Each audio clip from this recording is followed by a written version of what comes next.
हेरा नछा चवंदा नचो त वरी चवंदासीं असांजी ॻाल्हि खे न वरितई। सॼो ॾेहो तोखां घुरे थो सदाई, ऐ दुनिया जा वाली ॾींहुं थो सभिनि खे तूं ॾातार आहीं, ऐ दुनिया जा वाली सॼो ॾेहो तोखां घुरे थो सदाई, ऐ दुनिया जा वाली ॾींहुं थो सभिनि खे तूं ॾातार आहीं, ऐ दुनिया जा वाली सखा करण में तूं सखी घणो घणो मिठा, घुरे सॼो ज़मानो तूं ॾींहुं थो रब सदा,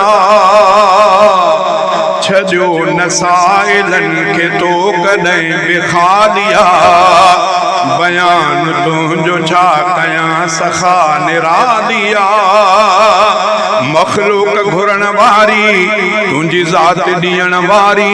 मखलूक घुरण वारी तुंहिंजी ज़ात ॾियण वारी,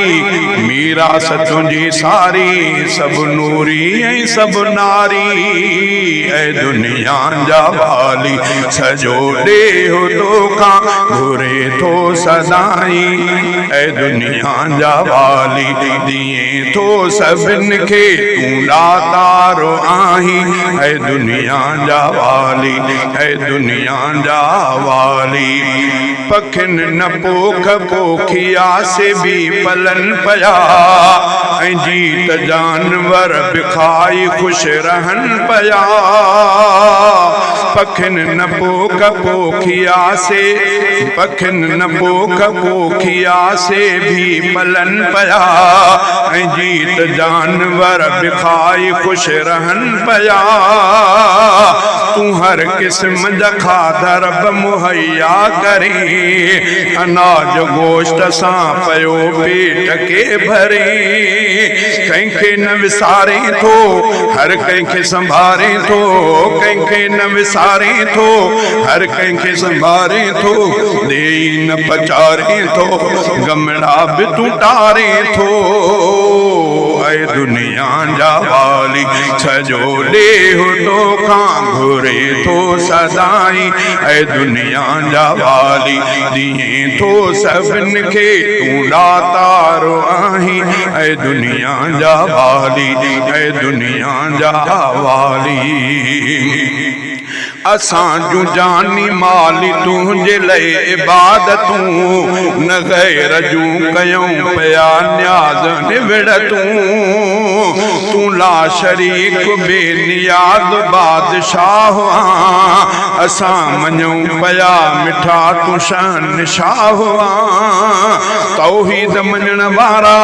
तुंहिंजो न छॾींदा, तौहीद मञण वारा तुंहिंजो न छॾींदा दर, कलमो था कलमो पढ़ण वारा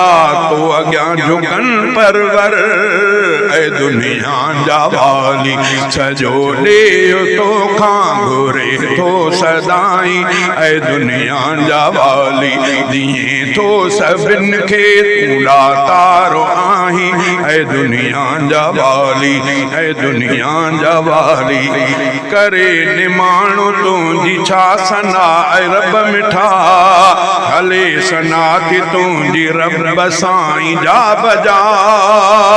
सॼी दुनिया जा वण कयां कलम लिखां सना, ऐं समुंड मसुथियनि कठे दुनिया जा क्या पना, तारीफ़न तुंहिंजी खुटे नादर तूं लिखी छा लिखे, सुबहान थो तोखे चए रहमान थो तोखे मञे, ऐ दुनिया जा वाली सॼो ॾेहो तोखां घुरे थो सदाई, ऐ दुनिया जा वाली ॾींहुं थो सभिनि खे तूं ॾातार आहीं, ऐ दुनिया जा वाली।